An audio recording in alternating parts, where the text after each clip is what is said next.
Sledeča oddaja je bila posneta s pomočjo prijateljev in sodelavcev misionarske skupine Joyce Meyer.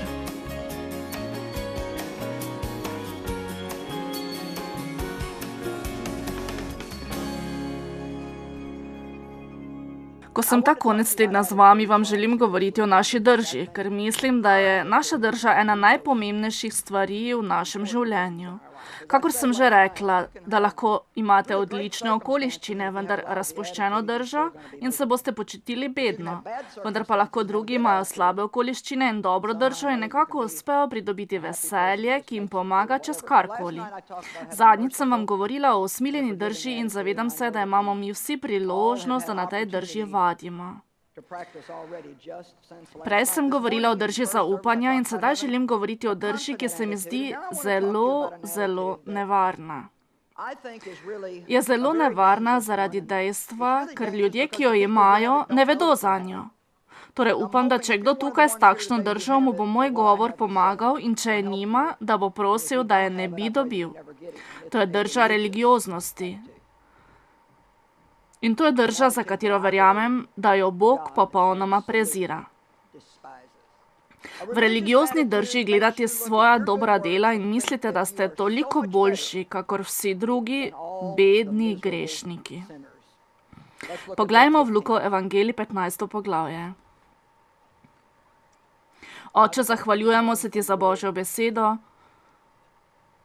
Molimo za to, da bi nas osvobodila in da bi ostali svobodni. Če ima kdorkoli slabo držo, pomaga jim, da jo premagajo, in če je nimajo, jim pomagaj, da je nikoli ne dobijo. V Jezusovem imenu. Amen. Začnimo s prvo vrstico 15. poglavja. Približevali so se mu cestninarji in posebej hudi grešniki, da bi ga poslušali, da bi Jezusa poslušali. Farizeji in pismouki, torej religiozni ljudje, pa so ga drnjali in govorili: ta sprejema zakrknjene grešnike in celo je z njimi. Vidite, Jezus je prišel za grešnike na svet. On je zdravnik za naše duše in je prišel za tiste, ki so bolni in v potrebah. Vendar religiozni ljudje pa so se v resnici odmikali od grešnikov, ker so sami sebe imeli za toliko boljše od kogarkoli, da niso niti poskušali pomagati tistim, ki potrebujejo pomoč. Ne vem, če vi veste, kaj je o Paulu Scanlonu, vendar on je duhovnik v Angliji, ki je povedal nekaj čudovitih zgodb, kako je spremenil cerkveno skupnost, ki je bila popolnoma mrtva, suha, praktično je bila mavzolej. Sedaj pa je vsa prežeta s Svetim duhom, čudovita, odprta cerkvena skupnost, ki dobesedno pomaga milijonom širom po svetu. On sam je rekel, da je najtežja stvar, ki smo jo kdajkoli poskušali storiti, kajti ko molimo za prenovo, je niti nočemo. Mi mislimo, da si želimo prenovo, vendar nekako negujemo misel, da bi molili za nekoga boljšega, kakor pa je tale tukaj. Kajti, če imamo prenovo, potem bodo vsi ti ljudje prihajali sem in ne bo več lepo pospravljeno in čisto, ne bo več vse v redu, kakor si mislimo mi o samem sebi. Oni bodo vse zmedli, nekateri se ne bodo oblačili pravilno, ali se prav obnašali, pravilno govorili, ali pa ne bodo takšni, s katerimi bi se mi, pravi člani, hoteli družiti, kakorkoli Jezus jih zelo ljubi. In on bi želel, da jih mi sprejmemo z veliko dobrodošljico. In ne, da sedijo na svojih prostorih nekje v ozadju, ampak da sedijo med nami. Kajti, kakor sem že rekla, da pri Božji službi v Jezusu Kristusu ni razrednih razlik. Mi moramo razumeti dejstvo, da kot kristjani nimamo pravice nikogar izključiti iz naše srede. Jezus ni izključeval ljudi, on je vključeval vsakogar in mi potrebujemo razširiti naš krog vključevanja. Nobenega razloga ni, zakaj se bogati ne bi smeli družiti z revnimi in da se samski ne bi smeli družiti s poročenimi. Seveda vemo, da so vse barve ljudi lahko skupaj in vsi mi smo eno v Kristusu. Ni več moških in žensk, ni več Judov ali Grkov, ne sužnjev ali svobodnih. To lahko gre v nedogled, ne zgornji razred, srednji razred ali nižji razred. Mi nismo nič brez njega in smo vse v njem. Paul je pripovedoval nekaj najbolj zanimivih zgodb o različnih stvareh. Ene se še posebej spomnim o ženski z grobim značajem, ki je začela zahajati v cerkev. Na cesti je živela dolgo časa in je prišla s tetovažami, slabim jezikom, brez pravega obnašanja in tako naprej. V resnici ni nikoli izkusila Božje bližine. Ko so nekoč izkusili Božjo bližino, je moč prišla na cerkveno skupnost in so nekateri celo počivali v duhu. In ona je kar naenkrat začela vpiti: kaj za ena čudna stvar je zdaj vse to? Seveda so vsi, ki so bili tam, skliknili: Naslednji teden je ta žena prišla nazaj in on je molil za ljudi ob oltarju in ona pride posredi cerkve. On pa si je mislil: o ne.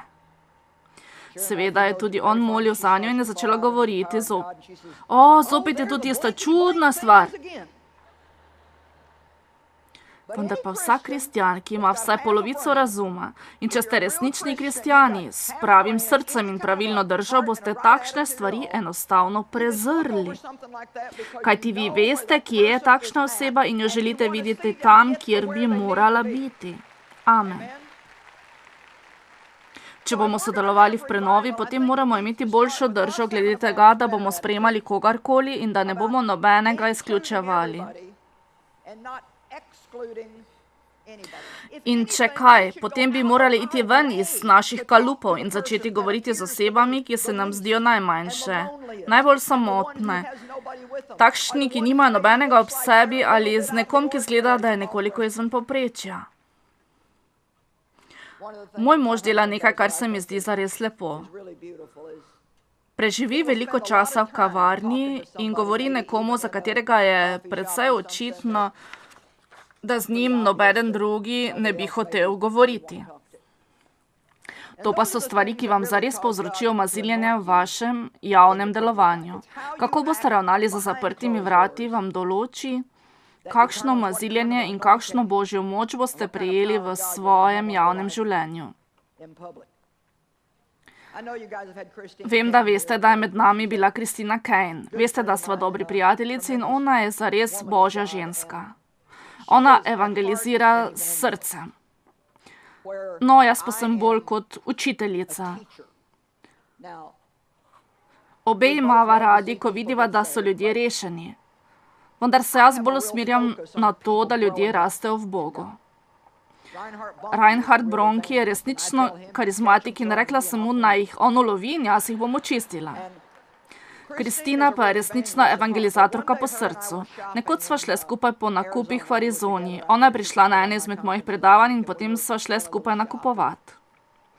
Ko sva bili v trgovini, naj jo je dekle, trgovka začela spraševati, zakaj sva tam. Kristina je odgovorila: sva na predavanju, Joyce poučuje Sveto pismo na televiziji, rekla sem, da tudi Kris oznanja evangelij, gospa pa reče: jaz sem tudi duhovna oseba. Veste, če mi kdo to reče, me prestraši, ker si mislim, nisi rekla, da si kristjanka. Kaj pomeni, da si duhovna? Kajti to je lahko karkoli, veste. Tudi jaz sem psihotik, da ne rečem še kaj hujšega. Tako sem poskušala biti enostavna v pogovoru, vendar je ona uporabljala veliko slabih besed. Veste, da sem zelo občutljiva na slabe besede, ker je moj oče preklinjal zares grdo, ko sem odraščala. Prišla sem do točke, ko sem ga enostavno zaničevala zaradi tega. Torej, to dekle je še kar naprej žlobodralo neprimerne besede in tudi takšne, da sva se kar ustrašili, kaj še bo hujšega. Tako sem se nekoliko povlekla v notranjost in ona se je začela opravičevati zaradi grdih besed. Rekla je: veste kaj, mislim, da me Bog razume, mislim, da tudi Bog včasih zakovne. No, to zgodbo sem že večkrat slišala. In sem ji rekla: draga moja, Bog ne preklinja. Prav takrat je vsa moja religioznost prišla na površje in sem zagovarjala Božjo čast. Rekla sem: Rekla sem ji, Bog ne preklinja. Kristina pa je hitro prišla in rekla, vendar on ljubi tudi ljudi, ki to počnejo.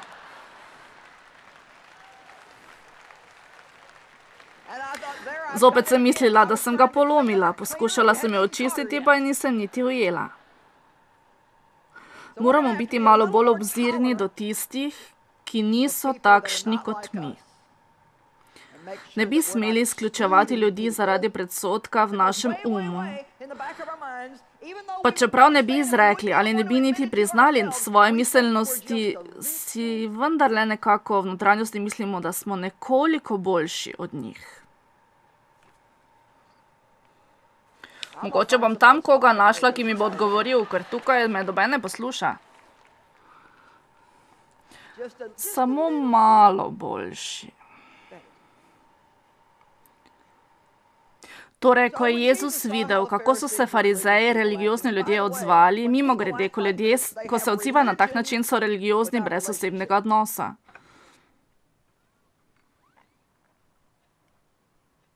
Če ste verni in imate globok odnos z Jezusom, potem se tako ne odzivate, kajti bolj ko se družite z Jezusom, bolj nežno in bolj občutljivo postaja vaše srce, ter ste mu vedno bolj podobni. Vendar, če samo hodite v cerkev in sledite pravilom ter napotkom v poti, ste lahko religiozni in ste tako zelo ponosni nase, zato ker imate vero, pa ste še vedno le teleban.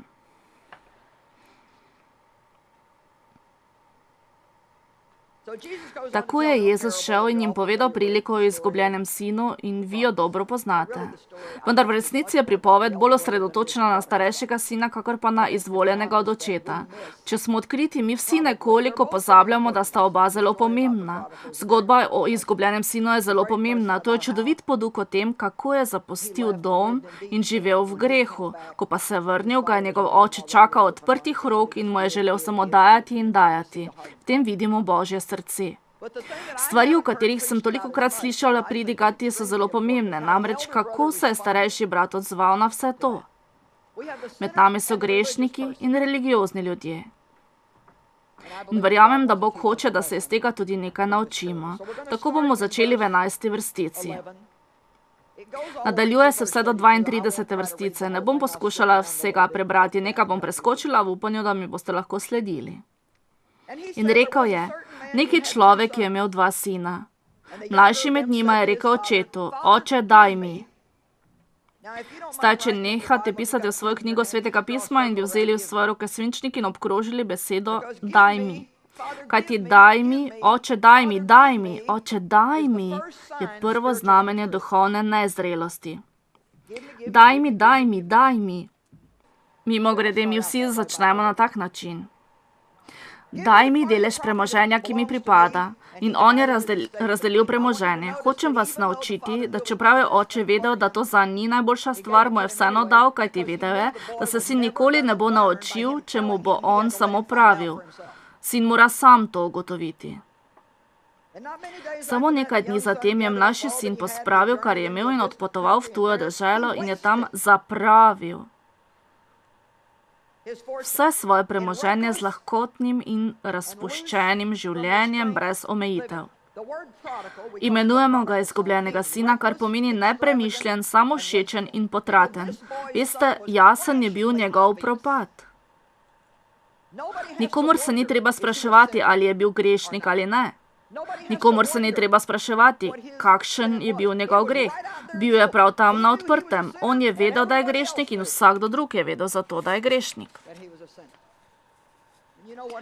Kaj se je potem zgodilo? V deželo je prišla lakota. Zapravil je svoj denar. Odhajal je na delo na prašičjo farmo in ni imel nič drugega za jesti, kot to, kar so jedli prašiči. Sveto pismo pravi, da je sredi tega se poglobil in šel vase. Imel je razodetje. Zbudil se je. Neverjetno je, kaj stori stiska v našem življenju. Rada imam knjige Andrewa Murraya in ga tudi prebiram. On govori o ljudeh, ki so dobri, religiozni ljudje, vendar pa nimajo moči Svetega Duha v svojem življenju. Veste, tega pač nimajo. Oni hodijo v cerkev, opravljajo svoje stvari, vendar pa v resnici nimajo moči Svetega Duha. Niso se popolnoma predali Bogu, tako da bi lahko občutili moč Svetega Duha v svojem življenju, da bi jim zares pomagal živeti na način, kakor bi morali živeti. Mi ne moremo živeti na način, kot naj bi živeli. Ne moremo biti usmiljeni in odpuščati. Ne moremo biti ljubeči, ne moremo biti prijazni. Razen, če je v nas milost Svetega Duha, moč Svetega Duha. Mogoče smo tu in tam zmožni stisniti nekaj tega iz sebe, vendar pa ne bo iz pravega razloga in ne bo vztrajnosti. On pravi, da bodo ljudje samo vztrajali v svojem majhnem religioznem čolnu, vendar ko bodo v stiski, in prav stiska pogosto pripelje ljudi do popolne predanosti Bogu.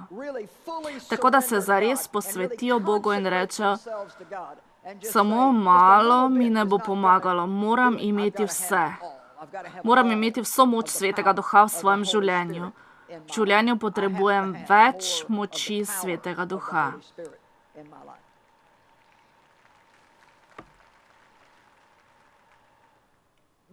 17. vrstica pravi, šel je vase in dejal, koliko najemnikov mojega očeta ima kruha v obilju, jaz pa tukaj umiram od lakote. Vstal bom in šel k očetu in mu rekel, oče, grešil sem zoper nebo in pred teboj. Želim, da se še posebej osredotočite na 19. vrstico in prosim, da si obkrožite še dve pomembni besedi. Nisem več vreden, da bi se imenoval tvoj sin, toda vzemi me.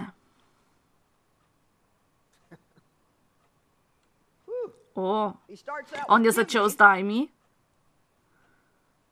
In potem po potovanju v prašičjo farmo je prišel do vzemi me. Daj mi, kaj hočem, daj mi, kar hočem, daj mi, kar hočem, daj mi zdaj, sedaj želim, zdaj mi daj. Sedaj pa reče, vzemi me za enega izmed svojih služabnikov. Vzemi me in stori, kar ti hočeš, da postanem, Bog. Če potrebujete ta prehod od daj mi do vzemi me, je danes zelo dobra priložnost za vas. Kajti tako dolgo, kakor vi vztrajate na daj mi, ne boste nikoli potešeni. Če pa prestopite iz daj mi na vzemi me, niti ne skrbim, kaj je to, Bog, kajti gledajte, ni pomembno, kakšen je vaš položaj v svetu ali Božjem kraljestvu, ni pomembno, ali ste vodja molitvene skupine, ali pojete v zboru, ali ste med brati, ali na vrhu, ni pomembno, ali ste Joyce ali kdo drug. Vidite, ni pomembno. Dajte no, saj veste, o čem vam govorim. Ni pomembno, vse dotlej, ko vi delate to, kar Bog hoče, da delate. To je tisti del, ki je pomemben. Vsak se sprašuje o mojem možu Davidu, kako gresta vidva skupaj. Veste, kako prenaša vse to? Zato, ker je pred mnogimi leti opustil daj mi in ga je zamenjal z vzemi in stori, kar hočeš, da sem. V začetku je bilo za Davida nekoliko težko, ko je videl, da me Bog kliče v pridiganje in on ni imel tega daru. Kajti v tistem času je bilo nekaj zelo posebnega, da dela ženska to, kakor pa sedaj. Pred 35 leti je bilo to nekaj edinstvenega. Vi bi lahko prešteli vse ženske s prsti ene roke, ki bi se s tem ukvarjale javno. Vendar David je eden izmed najčudovitejših božjih ljudi, ki jih poznam. Kajti spoznal je in je potreboval za to samo nekaj tednov. Spominjam se, da mi je David rekel, nočem, da si v duhovni službi, tega nočem, da počneš. Tako sem se vrnila k Bogu in mu tožila in Gospod je samo rekel, ti delaj to, kar sem ti rekel in naj te ne skrbijo druge stvari. David mi ni rekel, da tega ne morem delati, on je samo rekel, da on ne želi, da bi to počela. Minili so samo 3 tedni in se je vrnil in rekel, Bog mi je pokazal, da te je za to mazilil in ti hočem povedati, da sem ob tebi karkoli že bo, Bog želi delovati po tebi in jaz sem s teboj. On je stal ob meni in z mano sedi tudi sedaj, da me posluša. On ima svoj dar, njegove talente. On tako dobro razpolaga z denarjem v tej duhovni službi, da je nekaj neverjetnega. Nikoli nisva plačala niti centa obresti, nikoli. Niti centa nisva plačala za kredit. Vse je plačano v tej duhovni službi. Ne pravim, da se s tem hočem postavljati pred vami. Jaz ne pravim, da je narobe, če si ljudje sposodijo denar. Samo pravim vam, da on ima na tem področju dar. On dopusti, da sem to, kar sem, in jaz njemu pustim, da je on to, kar je. Kajti oba sva rekla, vzemi me, napravi me. Gotovo je, zakaj vse tako dobro teče v čudoviti družini, ker so vsi rekli, Bog napravi, kar ti hočeš, da sem. Vsakdo izmed vas bi moral izreči to danes. Bog napravi, kar ti hočeš, da sem. Ne pa daj mi to, daj mi ono, jaz hočem biti to, jaz hočem biti to. Če mi tega ne daš, potem me ne ljubiš tako zelo, kot ljubiš tisto osebo. To, kar hoče Bog slišati, je: Bog, tukaj sem, napravi me za to, kar ti hočeš, da sem. Ni pomembno, kar te jaz prosim, če to ni pravo. Bog, prosim, ne daj mi tega. Amen. Kaj ti povedala vam bom resnične stvari in zadnja stvar na svetu je, da bi si vi želeli biti na položaju, za katerega vas Bog nima zilil. Vi govorite o težavah in morah, ko poskušate storiti nekaj, za kar niste prejeli milosti. Zame ni težka stvar, da to storim, ker sem za predavanje nadarjena. Lahko stojim tukaj in govorim naslednji 4 ali 5 ur in bom še vedno v redu. Nimam niti najmanjše misli, kaj bo prišlo naslednje iz mojih ust. Kajti vem, da je Bog z mano in bo napravil smisel, veste, gre kar samo od sebe. Vendar vi se ne bi želeli, da delujem na vas, kakor dr. Paul to počne. Vi me zares ne bi radi videli, da pojem tukaj. Vedno zgrešim note, res je. In David bi postal živčen. Ko ploskam pri slavljenju, moram vedno gledati druge ljudi in poskušam slediti njim. Ne vem, zakaj je tako, vendar kadarkoli ploskal, sem jaz ven iz ritma. Mislim, da sem ena izmed tistih ljudi tam, ki bodo vedno napravili nekaj malo drugače. Ne vem. O, Bog je tako dober. To je torej danes moje majhno sporočilo za vas. Oddaj mi, napravi me. Dajte no. Če ste danes tukaj z bratom ali sestro in ste ljubosumni nanj, vi imate brata ali sestro, za katerega mislite, da je bolj v središču, da ima več talentov kot vi, da imajo več denarja, mati in oče ga bolj podpirata in tako naprej. Zakaj tega končno ne opustite?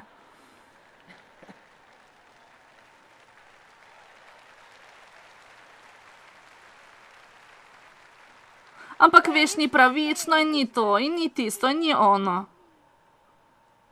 Mi ne moremo razumeti, zakaj Bog stori nekaj, kar stori.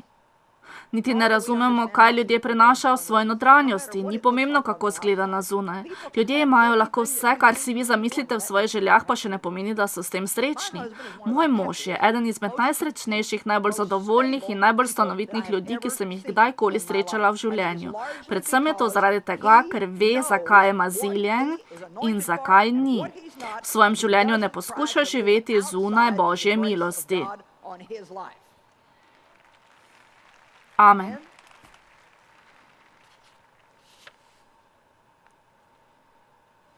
Greh mlajšega brata je bil javen in očiten. Vendar starejši sin je bil izgubljen. In to prav tako, kakor mlajši. Mi imamo tu 2 poraza. Prvi je bil izgubljen v svojem grehu, drugi pa je bil izgubljen v svoji pravičnosti. Nisem rekla, da je bil izgubljen v Božji pravičnosti. On je bil izgubljen v svoji pravičnosti. On je bil izgubljen sam seboj, s svojo pravičnostjo in religiozno držo. Bil je izgubljen v dobrem delu. Tisto sekundo, ko začnemo obsojati nekoga drugega ali ga gledati zviška, vemo, da potrebujemo popravilo svoje drže. Neki moški je rekel, da pošlje vsak teden svojo ženo na moje predavanje, da si izboljša notranjo držo. Koliko izmed vas uspe danes nekoliko izboljšati svojo držo? Mislim, če tega ne uspete, potem jaz predavam sama sebi. Vesela sem, da me je Bog poklical v duhovno službo, ker me to drži po konci, to potrebujem. Starejši sin je bil slep za svoj položaj. Hočem, da ta del še posebej dobro poslušate. Starejši sin je imel zelo, zelo nevarno in zmotno držo, ki ga je oddvojila od očeta. Ko imamo takšno religiozno držo, ob kateri mislimo, da smo tako dobri in nad drugimi ljudmi samo zato, ker delamo več prav kot drugi. V resnici nam pa Sveto pismo naroča, naj molimo zanje, naj imamo usmiljenje z njimi in naj bomo sočutni, ter da bi se morali posvečati njihovi duhovni koristi. Vsaka drugačna drža pa nas odtujuje od očeta in v resnici ne moremo biti v njegovi prisotnosti, kot bi on želel.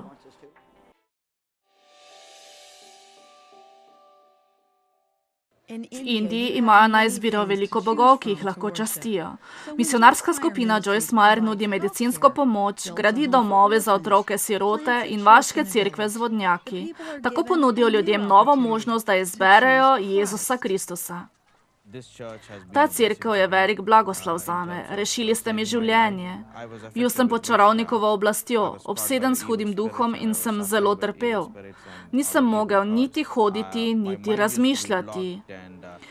Obiskal sem veliko zdravilcev in potrošil mnogo denarja, ampak mi nič več ni pomagalo. Ko pa sem začel obiskovati cerkev, sem videl, da se mi življenje obrača na bolje. Ko sem začel verovati v Boga in predal svoje življenje Kristusu odrešeniku, sem bil osvobojen. Takrat se je zgodila velika sprememba v mojem življenju. Dobil sem novo upanje, bil sem osvobojen od hudega duha in Bog me je ozdravil. Vsak dan berem Sveto pismo, molim in slavim Gospoda. Sedaj lahko hodim, delam, skrbim za svojo družino, sem živ in srečen.